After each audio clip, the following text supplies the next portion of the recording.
কিয়ামতের আগে আগে আরো কিছু মানুষকে আল্লাহ পাক কিন্তু শূকর এবং বানরে পরিণত করবেন।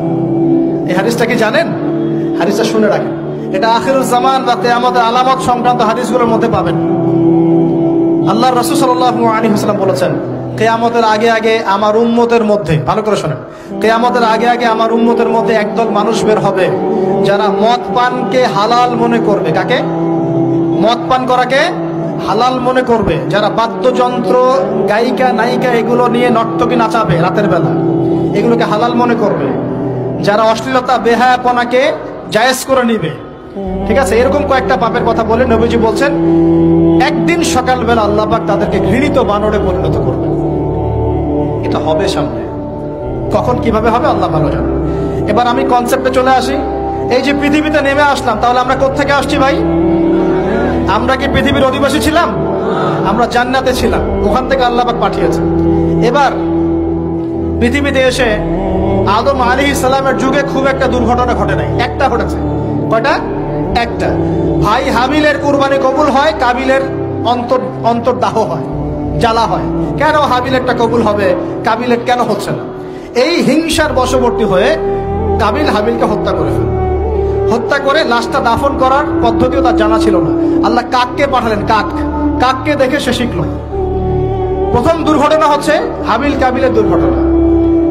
বলে রাখি, আজকেও নিজের ভাইয়ের বেশে বহু কাবিল মুসলিম সমাজের মধ্যে ঘুরে বেড়ায়। নিজের ভাইয়ের লেবাসে, পোশাকে, সুরতেই বহু কাবিল এখনো কিন্তু মুসলিম সমাজে ঘুরে বেড়ায়। তো আমরা কাবিলদেরকে কাবিলের পরিণতি সম্পর্কে সচেতন করতে চাই। হাবিল বলেছিল, তুমি যদি আমাকে মারতে আসো, আমি তোমাকে মারার জন্য হাত বাড়াবো না। হাবিল জান্নাতে যাবে আর কাবিল জাহান্নামে যাবে। কেন কাবিল জাহান্নামে যাবে? নবীজি বলেছেন, পৃথিবীর প্রথম হত্যাকাণ্ড সংগঠিত করেছে কাবিল। এ কারণে পৃথিবীতে যত খুন হবে, সমস্ত খুনের পাপের একটা অংশ কাবিলের আমলনামায় যোগ করা হবে। বলেন নাউজুবিল্লাহ।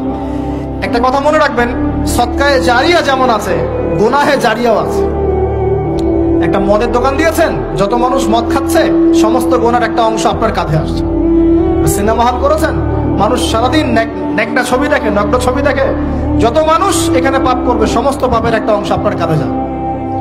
আবার একটা মাদ্রাসা করেছেন, যত মানুষ এখানে দ্বীনি ইলম শিখবে, এই নেকির একটা অংশ আপনি পাবেন ইনশাআল্লাহ। মরে গেলেও কবরে পাবেন ইনশাআল্লাহ। আল্লাহ পাক আমাদের সবাইকে সদকায়ে জারিয়া করার তৌফিক দেন, গুনাহে জারিয়া থেকে বাঁচিয়ে রাখুন। খুব খেয়াল রাখবেন, আল্লাহ পাক আমাদের হেফাজত করুন বলি আমিন। এবার ওই যুগ শেষ, নূহ আলাইহিস সালামের যুগ। এই যুগে আল্লাহর একই সুন্নাত।